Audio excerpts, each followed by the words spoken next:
Welcome to part 5 of goal setting sessions on the self sessions with LeeCampbell.com.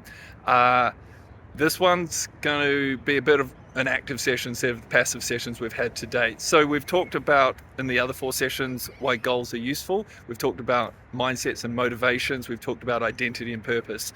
This is an active session. You're going to need pen and paper, post-it notes, a Miro board, whatever works for you. You're going to need to go grab all of that now. So pause the video, grab that stuff, come back when you're ready.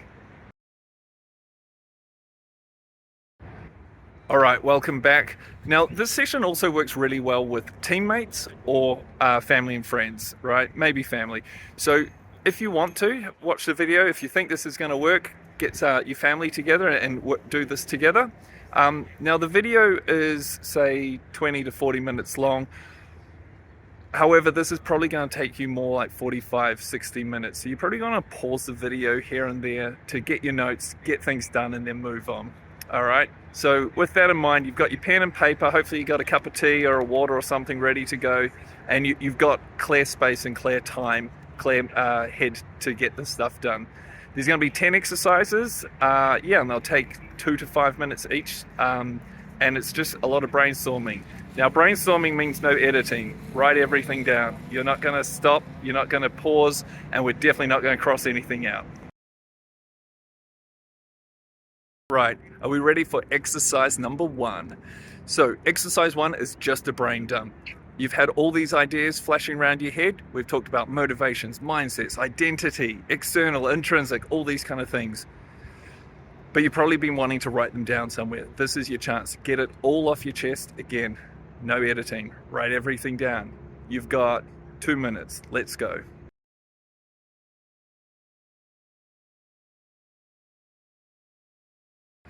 Nice work. First exercise done.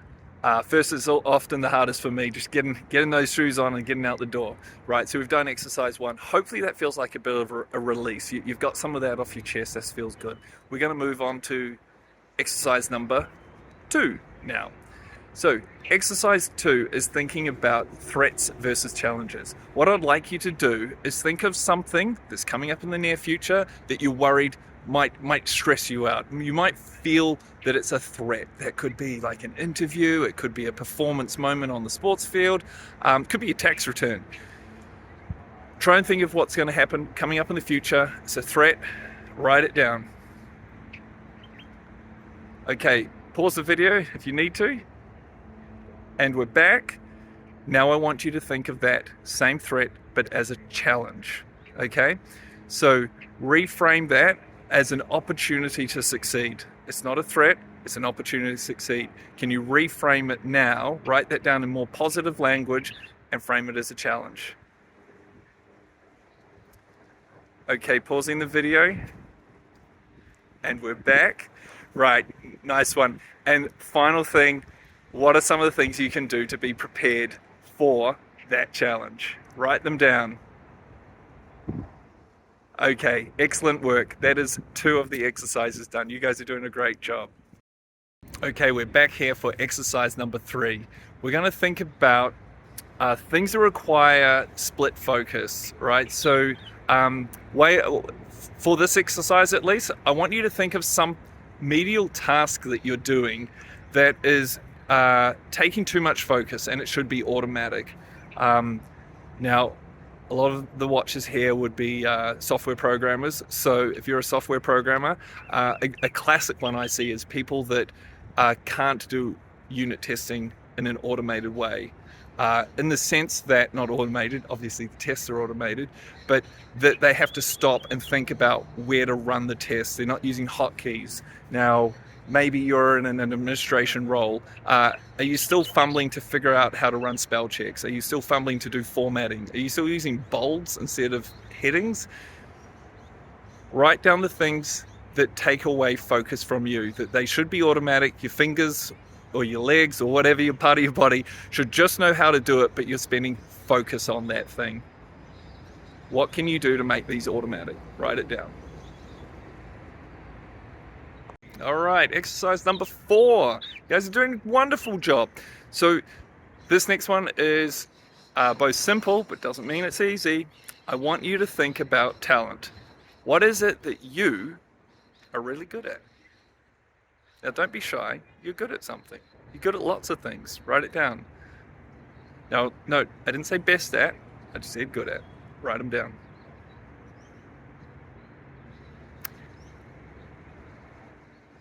Now, I'd like you to think of what is it that you have got better at in the last 12 months. We all got better at something in the last 12 months. What did you get better at in the last 12 months? Feel good about it. Write it down. Excellent work. All right, that's 4 exercises down. We're coming up to halfway. We're nearly there. Exercise number 5. We are nearly halfway, crew. So now I want you to think about performance moments. I would like you to think about first, from the negative, what does a bad day look like and how would you know? Write it down. Next, I want you to think about what a bad week looks like. How would you know? What are some of the features of that bad week? Write it down. And lastly, what does a bad month, quarter, year, season look like? And how would you know? Write that down. All right, exercise 6. Well, we're just going to flip it around and we're going to do the positive version of exercise 5. So, you guessed it, what does a good day look like? And how would you know? Write it down. You know what's coming next. What does a good week look like? Write it down. How do you know? Write it down. And yes, you guessed it. What does a good month, quarter, season, year? What do they look like? Write them down. How do we know? Feel good about it. Write it down. Great job. We're past halfway now. This is awesome. So, I want you to think of 2 people that you admire. Then I want to have you write down what it is that you admire about them. Go for it. Okay, coming back to us now. Now I want you to think of, and this is going to be hard for some people, I want you to write down at least 2 things that you think other people admire about you. At least 2 things. Let's do it. Don't be shy. All right. Exercise 8. Now this may feel a bit obvious, but I wanted to leave it until a little bit later, is just ambitions. Let's talk about your ambitions.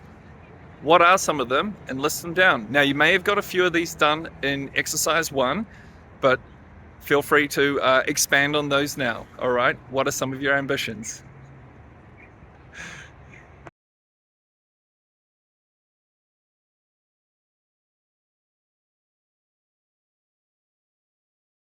All right, exercise 9, we're on the home stretch now. So what I want you to think about is potential. So a fairly closed question I'm going to ask you is, have you reached your full potential?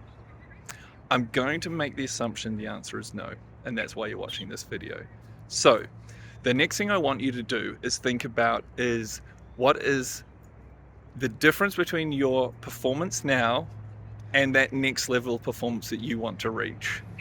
What is that gap? Write that down. What is your current level of performance? Where do you want to be? And what is the gap? Okay, next thing I want you to think about is, how would you measure the difference between those 2 performance moments? And lastly, I want you to think about, and this is just brainstorming at the moment, what are some actions you can take to improve those measurements? Wonderful. All right, we're back. Exercise number 10. Last exercise today is, I want you to put all of this back together, but I'm going to give you a new framework which allows you to loop all the way back around to the start again.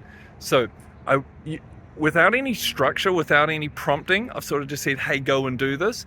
But now I want to put a couple other dimensions on this. So there's probably been a chance that you've done all of this with one specific part of your life in mind. So I want to expand that to provide 5 different parts of your life that might help uncover some more ideas here. So an old thing I used to use was form, but I've added an H into that acronym. So family, health, occupation, relationships, and money. So if you had to do all of this all over again, but only focus on family, and generally I mean your immediate family or your future immediate family,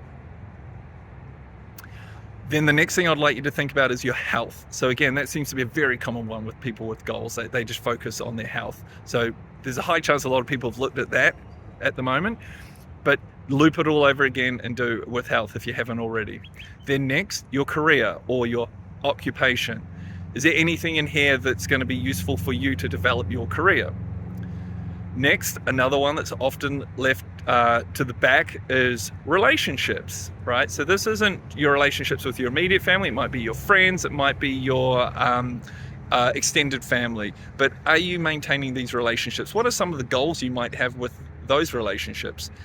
And lastly, one that does pop up quite a lot is money or finances. Do you have any goals around that? Now, what I see normally is that people have one or two of these in mind, and then the further they extend into one of those areas, the more they let go of the other two areas, creating some problems later. So maybe there's an opportunity here in exercise 10 for you to loop back and just double check that you're covering family, health, occupation, relationships, and money. All right, well done. That's the end of this brainstorming session, and that is the end of the goal setting sessions for the self sessions on LeeCampbell.com. Great job. Loved doing it.